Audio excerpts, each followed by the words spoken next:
Well, first of all, the most important difference is the difference between a standard and a skill.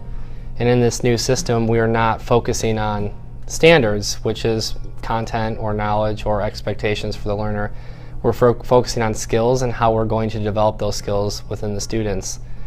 In terms of the system 1 through 4 as a difference between A through F, in traditional systems that used to be used in the past, we would assess a student's grade and then we would stop there. We'd say you received this score and we'd move on.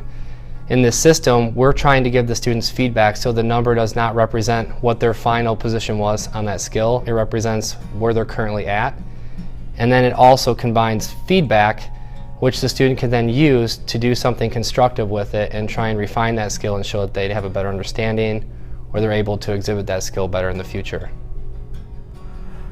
I probably put something into Skyward for parents and kids to see more than once a week, maybe once, twice a week, depending on what we're doing.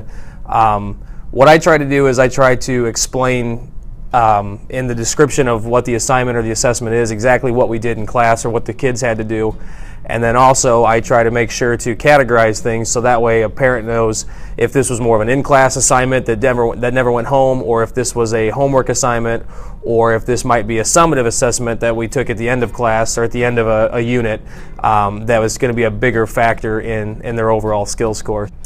So students in 6th grade math are really going to know where they are academically and the successes they have and what skills they're weak in and what skills they're strong in, because when we give homework quizzes or any kind of summative assessment, at the top or bottom of the paper we put right on there skill and put the skill that they're being assessed on, whether it be apply ratio reasoning to solve problems, or maybe it's division of fractions, whatever the skill would be, they're listed right on there. And then when we hand back tests or homework quizzes, there's a number circled right on there. So when kids get those papers back, they're very, very aware of what skills they're good at and what skills they need to improve on.